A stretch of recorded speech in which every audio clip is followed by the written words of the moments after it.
Hi all. എല്ലാ annual എക്സാമിലും ഉറപ്പായിട്ടും ചോദിക്കുന്ന ഒരു ക്വസ്റ്റ്യൻ ആണ് അൺനോൺ പാസേജ്. ഇങ്ങനൊരു പാസേജ് നാളെ നിങ്ങൾ എഴുതാൻ പോകുന്ന ക്വസ്റ്റ്യൻ പേപ്പറിലും ഷുവർ ആയിട്ടും ഉണ്ടായിരിക്കും. ഇങ്ങനൊരു പാസേജ് തന്നു കഴിഞ്ഞാൽ എങ്ങനെ അത് ചെയ്യാമെന്നുള്ളത് പ്രാക്ടീസ് ചെയ്ത് തന്നെ പഠിക്കണം.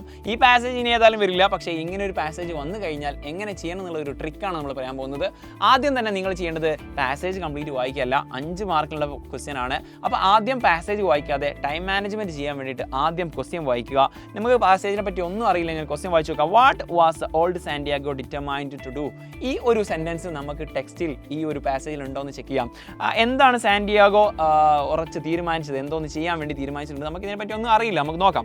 Okay, an old man Santiago had been fishing for അങ്ങനെ വരുന്ന സമയത്ത് he was determined to catch a fish എന്ന് വരുന്ന സമയത്ത് നമുക്ക് ഇതിൻ്റെ ആൻസർ കിട്ടും. He was determined to catch a fish എന്നുള്ളത്.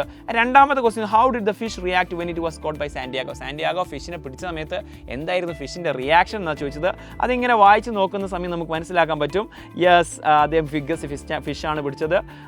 And the fish fought hard pulling the old man's boat far out to sea. അതാണ് ഫിഷ് ചെയ്തിട്ടുണ്ടായിരുന്നത്. നമുക്ക് ആ ഒരു ലൈൻ ബൈ ലൈൻ ആയിട്ട് വായിക്കുന്ന സമയത്ത് മനസ്സിലാകും. അപ്പോൾ ആദ്യം ക്വസ്റ്റ്യൻ വായിച്ചിട്ട് വേണം ഇതിൻ്റെ പാസേജിലേക്ക് വരാമെന്നുള്ളത് മനസ്സിലായല്ലോ. ഇനി അടുത്ത ക്വസ്റ്റ്യൻ നോക്കാം. Santiago was proud by. എന്തുകൊണ്ടാണ് അവന് ഭയങ്കര അഭിമാനം തോന്നിയിട്ടുണ്ടായിരുന്നത്? കാരണം എന്താണെന്ന് വെച്ചാൽ ഈ Santiago was exhausted but he was proud. കാരണം എന്താണ്? It was huge marlin, the largest he had ever seen. അവൻ ഇന്നേ വരെ കണ്ടതിൽ വെച്ച് ഏറ്റവും വലിയ മാർലിനെയാണ്, ഒരു ഫിഷിനെയാണ് പിടിച്ചിട്ടുണ്ടായിരുന്നത്. ഈ ഒരു മെത്തേഡ് വെച്ചുകൊണ്ട്, ഇതിൽ ഇനിയും ക്വസ്റ്റ്യൻസ് ഉണ്ട്, നമുക്ക് ചെയ്യാനുള്ള സമയം ഇതിൽ ഷോർട്സിൽ ഇല്ലാത്തതുകൊണ്ടാണ്. അപ്പോൾ ഈ ഒരു മെത്തേഡ് നിങ്ങൾ എന്താക്കുക, അത് ചെയ്തുകൊണ്ട് കാര്യം, ഇത് ഇപ്പോൾ ചെയ്തുകൊണ്ട് കാര്യമില്ല, പക്ഷേ നിങ്ങൾ പ്രാക്ടീസ് ചെയ്തുകൊണ്ട് കാര്യമുണ്ട്. ഇത് പ്രാക്ടീസ് വെച്ചുകൊണ്ട് നിങ്ങൾക്ക് നാളെ വരുന്ന എക്സാമിൽ നിങ്ങൾക്ക് ചെയ്യാൻ പറ്റും. എക്സ്ട്രാ ഒരു ക്വസ്റ്റ്യൻസ് കൂടി നിങ്ങൾക്ക് എന്താക്കി വെച്ചിട്ടുണ്ട്, ഇതിൽ കൊടുത്തിട്ടുണ്ട്. അത് പ്രാക്ടീസ് ചെയ്തുകൊണ്ട് ഈ ക്വസ്റ്റ്യൻ്റെ ആൻസർ കണ്ടെത്തിക്കൊണ്ട് പ്രാക്ടീസ് ചെയ്യുക. ഈ പാസേജ് വരില്ലെങ്കിലും പുതിയൊരു പാസേജ് വരും, അത് നിങ്ങൾക്ക് ഈസി ആയിട്ട് ചെയ്യാൻ പറ്റും.